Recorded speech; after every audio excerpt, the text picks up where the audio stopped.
students, today we will continue our chapter number 15. Now start. Next topic is transfer of charge, कि charges जो है वो transfer कैसे होते हैं। इसके लिए हम एक पहले एक्सपेरिमेंट करेंगे। Take a empty jam bottle, एक जैम की बोतल ले लेनी है खाली, इस तरीके से आप ये फिगर देखो, ठीक है।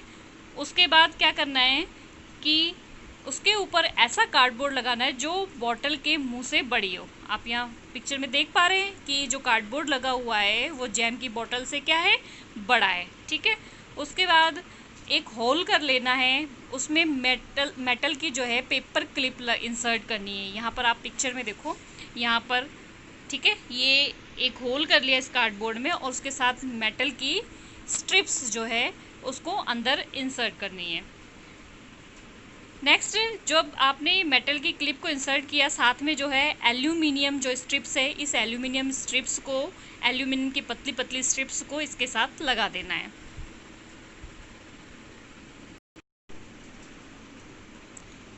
इसमें आप ये डायग्राम देखा आपने, इस तरीके से ये जार में जब हमने इसके माउथ से बड़ा हमने कार्डबोर्ड लगा दिया, उसके बाद एक पेपर क्लिप डाल दी, उसके साथ एक स्ट्रिप्स लगा दी, एल्यूमिनियम की 2 स्ट्रिप्स है।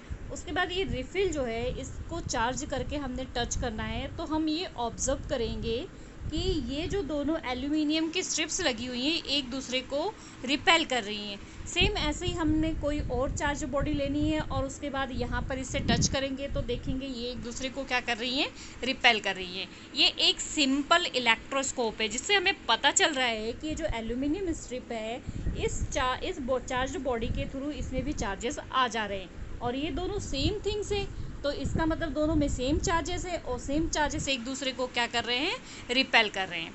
तो ये हमने पढ़ लिया इसके अंदर कि किस तरीके से ये इलेक्ट्रोस्कोप है। तो नीचे एक पैरा देख लेते हैं हम। The aluminium foil strip receive the same charges from the charge refill through the paper clip, क्योंकि हाँ अभी हमने आपको बताया कि सेम चार्जेस ही करेंगे क्योंकि दोनों मटेरियल क्या है, सेम है। The strip carry similar charge repel each other and they become with open. Such a device can be used to test whether an object is carry charge or not. This device is known as the electroscope. तो इस device का use किया जाता है कि कोई भी material charge है या नहीं है इसका पता लगाने के लिए, इसलिए इस डिवाइस को क्या बोलते हैं, electroscope. Thus we find the electrical charge can be transferred from the charge body to another through a metal conductor. अब इसी तरीके से जो है कोई भी इलेक्ट्रिकल चार्ज है ट्रांसफ़र होती है एक चार्ज बॉडी से दूसरे मेटेलिक पार्ट में या चार्ज बॉडी में, तो हम क्या करेंगे, the touch end of the paper clip gently with the hand and you will find A charge. तो अगर आप उसको जेंटली टच करोगे तो आप पाओगे कि उसके अंदर कुछ चार्जेस हैं। The foil strip they become back to their original state. तो जैसे कि वो एक दूसरे को रिपेल कर रहे थे, लेकिन जैसे चार्ज बॉडी हटाएंगे तो हम क्या देखेंगे, वो वापस से अपनी जगह पर पहुंच जाते हैं।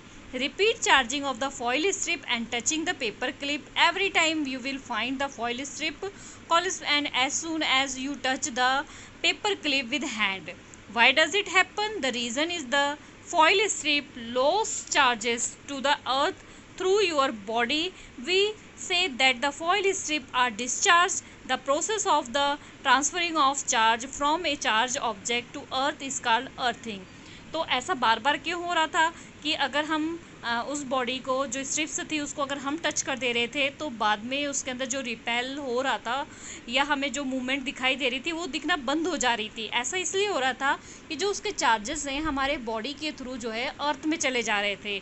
तो इस तरीके से ऐसी प्रोसेस जो चार्ज एक किसी चार्ज बॉडी के थ्रू अर्थ में चले जाते हैं, इस प्रोसेस को क्या बोलते हैं, अर्थिंग। ये बहुत ही इंपॉर्टेंट डेफिनेशन है।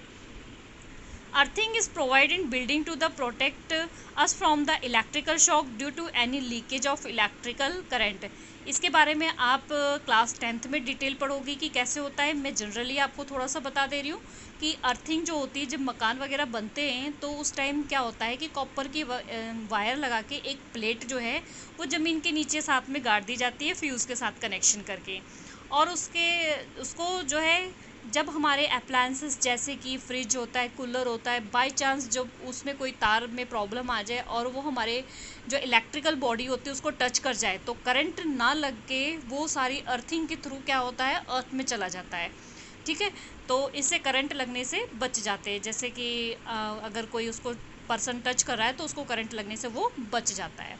तो इसी तरीके से इसी को बोलते हैं, इससे हम इलेक्ट्रिक शॉक से बच सकते हैं। जो भी उसको टच करेगा वो इलेक्ट्रिक शॉक से बच सकेगा।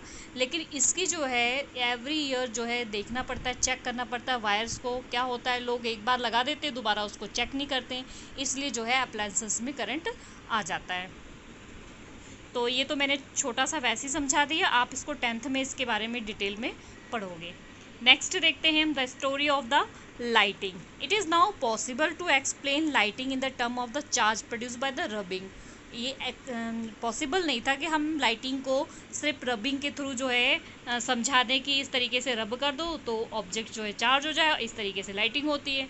तो you learn in class 7 and during the development of the thunder storm. आपने 7th में पढ़ा है थंडर स्टॉर्म के डेवलपमेंट के बारे में। The air current move upward while the water droplets move downward. तो जो एयर होता है करंट मूव करता अपवर्ड और वाटर ड्रॉपलेट्स जो है नीचे की तरफ। ठीक है, तो this vigorous movement cause separation of charge. इसकी वजह से उनके चार्जों में जो सेपरेशन हो जाती है। By a process not yet completely understood, the positive charge collect near the upper edges of the cloud and the negative charges accumulate near the lower edges. तो इस तरीके से आप समझ सकते हो कि जो पॉजिटिव चार्जेस होते हैं वो ऊपर की तरफ चले जाते हैं और नेगेटिव चार्जेस जो हैं नीचे की तरफ हो जाते हैं। तो there is the accumulation of the positive charge near the ground also when the magnitude of the accumulation charge become very large. The air of which is normally a poor conductor of electricity is no longer able to the resist their flow. Negative and positive charge meet produced streaks of the bright light and sound. We see streaks as lighting the process is का electric charge. तो आप यहाँ पे diagram पे समझो इस पैरे को तो ज़्यादा समझ आएगा कि ऊपर की तरफ क्या है पॉजिटिव चार्जेस, यहाँ है हमारे नेगेटिव चार्जेस और नीचे भी ऑलमोस्ट क्या है पॉजिटिव चार्जेस।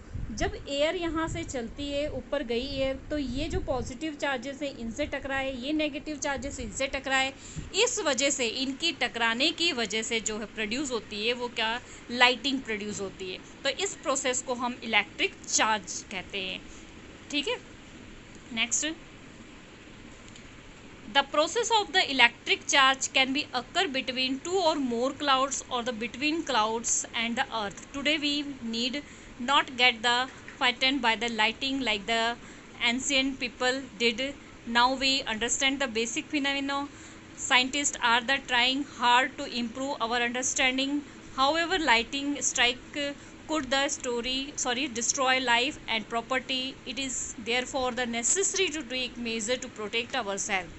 अब इलेक्ट्रिक चार्ज के बारे में कि किस तरीके से दो क्लाउड्स आपस में टकरा रहे हैं और किस तरीके से जो है हमें पता लग रहा है कि लाइटिंग होती है आज के टाइम में। ये सारी चीज़ें किसकी वजह से, साइंटिस्ट की मेहनत के हार्ड वर्क की वजह से हमें ये चीज़ समझने को मिली। ठीक है, धीरे धीरे उन्होंने और भी सारी चीज़ों का समझाना है, हमें बताना है बहुत सारी चीज़ें, क्योंकि वो बहुत हार्ड वर्क करते हैं और ये सारे जो डिस्कवरीज होती है वो करते हैं। तो इस तरीके से जैसे कि पहले के लोग सोचते हैं कि भगवान गुस्सा कर रहे हैं ये वो, तो वो स्टोरी जो है इससे हमें पता लग गया कि ये साइंटिफिक रीज़न है। अब इससे प्रोटेक्ट करने के भी बहुत सारे तरीके हैं कि हम इससे अपने आप को कैसे बचा सकते हैं। तो सबसे पहले लाइटिंग सेफ्टी, कैसे लाइटिंग से अपने आप को बचा सकते हैं। अगर लाइटिंग हो, बिजली गिरती है तो उस टाइम क्या करना चाहिए। During lighting and thunder storm no open place it safe. जो ओपन एरिया होता है वहाँ पे लाइटिंग और थंडर स्टॉर्म में सेफ़ नहीं होता है। Hearing thunder is an alert to rush to a safe place. अगर थंडर हो रहे हैं, ठीक है, बादल गरज रहे हैं, तो ये इसका मतलब अलर्टनेस है आपको कि आप सेफ जगह पर चले जाओ। After hearing the last thunder wait for some time before coming out of the safe place. मतलब इस तरीके से अगर आप कोई थंडर सुन लेते हो तो उसका वेट कुछ समय के बाद आपको क्या होना चाहिए, वेट नहीं करना चाहिए, कुछ समय के बाद आपको कुछ सेफ प्लेस पे चले जाना चाहिए। अब आपको सेफ प्लेस के बारे में बताते हैं कौन से होते हैं। Finding A safe place, A house or a building is a safe place. If you are traveling by a car, by bus, you are safe inside with window and doors of the vehicle shut. तो अगर आप किसी घर के अंदर हैं, building के अंदर है तो सेफ़ हैं. आप ट्रैवलिंग कर रहे हैं कार के अंदर, बस के अंदर, तो उसकी विंडोज़ को बंद कर दें, उसके डोर्स को बंद कर लें और शट ऑफ कर दें, तो भी आप क्या हैं, सेफ़ हैं. ठीक है. नेक्स्ट टॉपिक है, हम नेक्स्ट लेक्चर में पढ़ते हैं. आज के लिए इतना. आप अच्छी तरीके से लाइटिंग के टॉपिक को समझ लो. ओके स्टूडेंट्स, जिन्होंने लाइक सब्सक्राइब शेयर नहीं किया वो पहले फटाफट लाइक सब्सक्राइब एंड शेयर कर दो.